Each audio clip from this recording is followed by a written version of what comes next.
Good morning, tara mag-layout and design na tayo natin prayers for the GC. Guys, bilisan na natin bago tayo atakehin ng ubot sipon at sore throat dito. Kanina pa ako nag-adjust eh.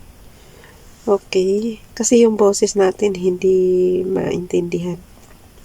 February 2024, 11 February 2024.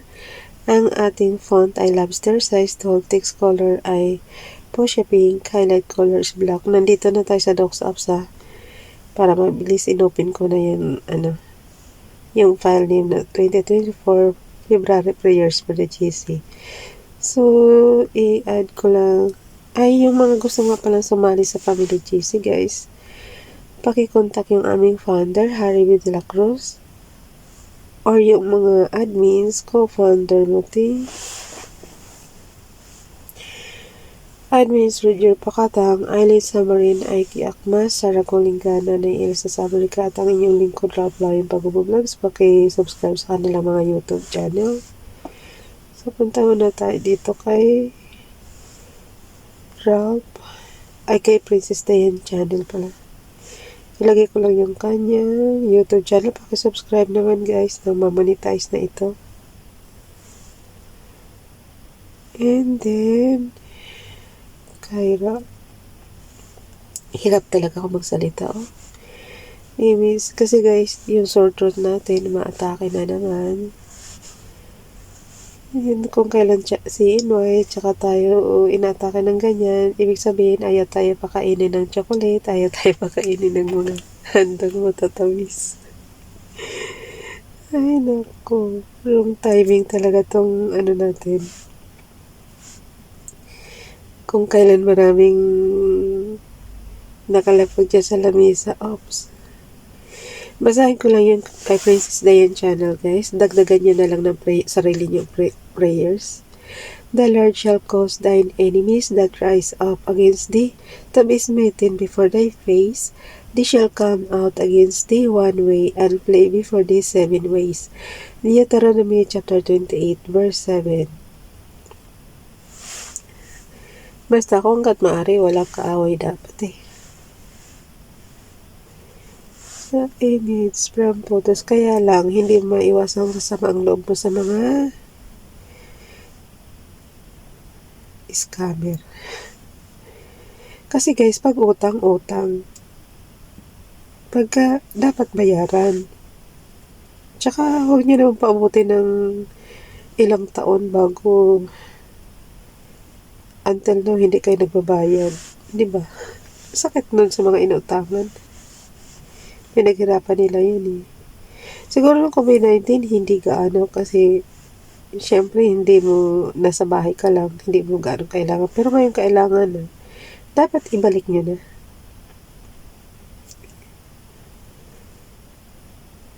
Okay. Sarap.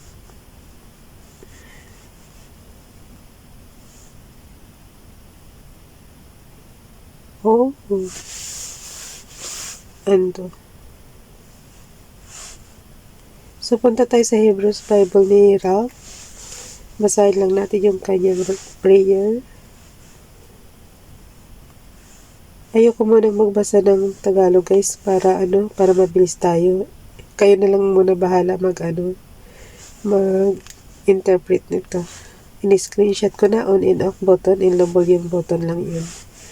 Yung kahit hindi ko sabihin yung mga commands guys, mino-driven ito. So, kahit kayo lang dyan mag-explore, i-explore nyo lang yung Docs Apps nyo, matutunan nyo yan everyday. Pag hawak nyo, araw-araw yung cellphone nyo. Para din kasi itong Microsoft Word sa computer natin. Ayan, hirap na ako magsalita. I-layout ko na lang kahit wala akong daldal dito. Pagbigyan nyo na ako guys kung di ako makapagsalita kasi inaano ko yung boses ko. Okay, balik ulit tayo sa ating Docs Apps. Ilagay natin yung Hebrews ni Ralph. Kayo na lang magbasa mo na para mag-interpret niyan guys ha. Buksan nyo na lang yung mga Bible na ayon sa inyong naintindihang lingwahe. Lagay ko muna dito. kung saan yung cursor nyo nakalagay doon yung ano yung inyong graphics. So, plus lang yan. Menu driven yan. So, kung nakita sa menu is plus, ibig sabihin magdadagdag kayo. So, image tayo. Lalabas na yung mga sub-menu dyan. So, basahin nyo na lang, guys. And then we have here Tehillim Psalms chapter 119 verse 76. Let now thy chest be for my comfort according to thy word and to thy event. Sa basahin nyo na lang sa awit yan, guys. Ang Tehillim is awit yan. Awit 119 verse 76. Nagmamadali na ako, pati dyan ko nag-ano na, nagreklamo na. Ibig sabihin yan, pinapainom ka na ng tubig. So, ang hirap ng ganito, hindi ka makapag-concentrate kasi atake yung sipon mo, atake yung sore throat mo, atake yung ubo mo. Saan ka pa? Ay Lord, pagalingin niyo na kami lahat na may sakit. Diba yun naman lagi inadasal natin? Yan. Okay, skip lang yan. Ako kasi water therapy lang ako Ayaw ko yung konting ubot sipon lang is pupunta ka sa doktor. Basta ako prayers lang tsaka tubig. Warm water. Warm water lang yan.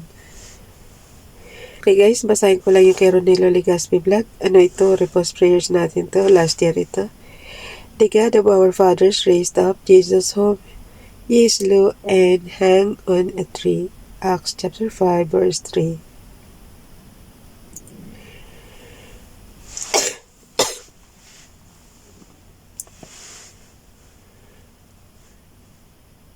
Okay guys, basahin ko lang yung kay Ronelo Legaspi vlog. Last year pa ito. The God of our fathers raised up Jesus, whom ye slew and hanged on a tree. Acts chapter 5 verse 30. King James Bible app niya kinuha. Kay Donnelly naman, pakiffollow sa kanya Facebook account. Blessings me, pakizoom na lang guys Blessings me the sweetness of God's grace touch and bless you today in a wonderful kind of way. Have a wonderful day. Good morning. Hirap na ako magsalita guys, titigil ko na itong video ko. Wala kung kailan ako mag-layout tsaka yan umatake. Yung ganito madaling araw. Wrong timing parati. Okay.